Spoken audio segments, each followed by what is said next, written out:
I think the last time we had Jimmie Johnson in the Freak Nation, I was still having difficulty spelling his damn name, man, whether it's a Y or an I-E. Regardless, it is a Jimmie with an I-E. And you know what's bonkers to me, Jimmie? We've been doing this for 22 years, but I've never seen so much crazy love for a dude that grabbed a top 5 in an IndyCar race. I mean, nice guys don't finish last, and sometimes they don't finish first. They finish 5th. You've got so much love from the drivers, this track, the PR. It's bonkers, man. It's been a very cool experience. Right. The IndyCar paddock has been so welcoming, and I've had a lot of friends in this arena before ever coming over. This was the original dream for me as a kid growing up, was to race in the IndyCar series and maintain a lot of friendships through the years. So I feel like I have a lot of old friends and some new friends, and certainly it's a very respectful environment, and I'm very thankful for what everybody has said today. It was interesting. Jenna Fryer just asked you in the media center, do you regret not racing ovals last year? And you had to really think about it. It's like, we can't look back. We got to look forward. And you had fun today. And now this is your forward. Yeah, I guess my pause largely came due to the fact, the question that was before that about will the oval racing help my road course program? And if I have a marked improvement on the road courses, then I'm going to really kick myself because, you know, when you think about the corners, yes, the ovals are bigger and faster and longer radius turn, but you're on the edge and can really sense and feel what the car's capable of. And that's the problem I'm having on the road and street courses. They're tiny little compact corners. The track's constantly changing. You only get 45 minutes of practice. The tires got to come up to temp before they ever work. And you get, I mean, honestly, you probably get 6 to 8 quality laps before qualifying starts because you have warm-up laps on the tire, you have red flags, all this stuff going on. So anyway, it's been a long journey, and if the ovals really help me feel better in the car on the street and road courses, I'm going to wish that I did it. Other than that, no, I have no regrets. This has been a great journey. I honestly grew my friendship and relationship with Tony Kanaan, 100 times over, being teammates and sharing the car with each other last year. So in the team itself and all the learnings that I've had, I don't think I'll have any regrets. No regrets. No regrets. But look at you. This was a really hard-fought race out there, and you climbing through the field was spectacular. Like we were just talking about, the fans were going nuts for you. You haven't dropped an inch of sweat. It wasn't as hard as I expected.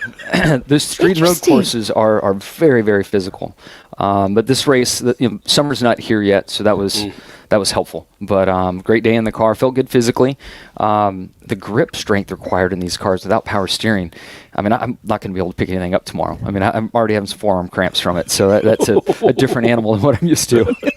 Well, what's worse, having some wicked cramps in your knuckles the next day after an oval like this, or Detroit where you're just blistered up like crazy? Yeah, both are no fun. The blisters are worse because it takes so much longer to recover from them. Yeah. I'm going to ask you a couple of questions that I know people have already asked you, but I just don't have the freaking answer. How much comparison in your Cup car to this Indy car running here at Texas? Very little. I'd say there's probably 10 to 20% crossover. Wow. And it's really the familiarity of the track and the line. And about midway through the race, I got used to this car on this track.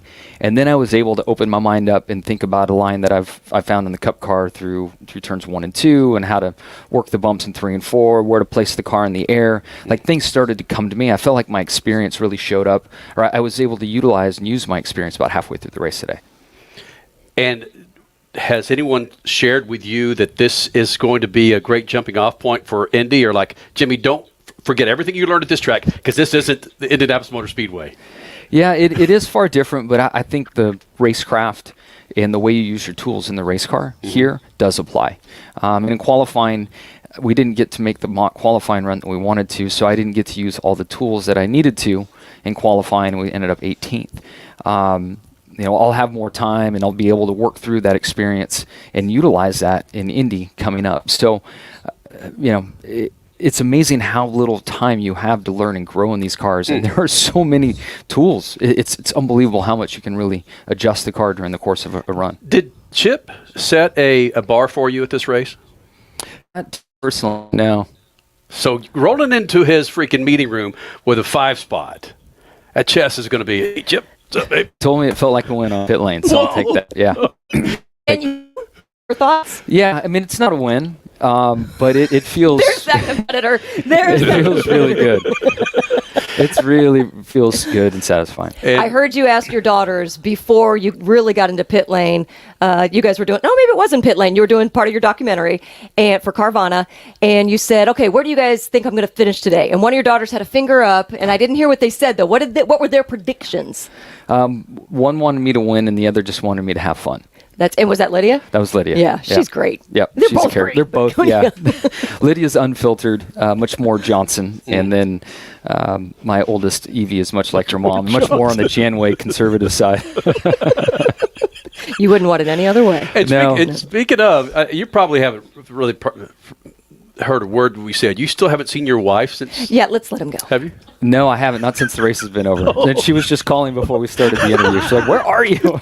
Honey, just because we work together doesn't mean everybody else has I the know. same Well, relationship. listen, every time you roll in, it's awesome. Yes. It is awesome. Thank you. Congratulations on this. This is badass. It is. You know? And it feels so good. Doesn't it though? It does. And I appreciate your support. It's hard to believe 22 years, and Yeah. I think I've been on your show for at least 20 of the 22. Oh, so yeah. super I cool. think the first time we met was in a limousine Yes. after, and at the Bush Banquet. banquet. Yeah. In Hollywood. LA. Yeah. Oh my God. That was a rough night. Well, I It was remember. Jeff Green's championship party. Yes.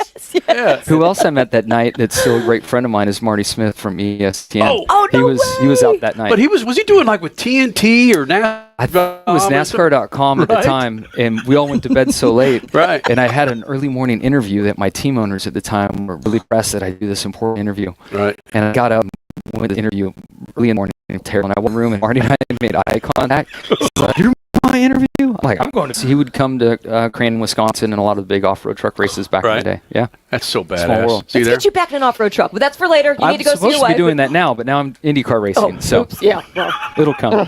Jimmy, thanks for doing Thanks. this, man. All right, see Let's you get guys. the hell out of here, man. Jimmy's got to go see his dang wife.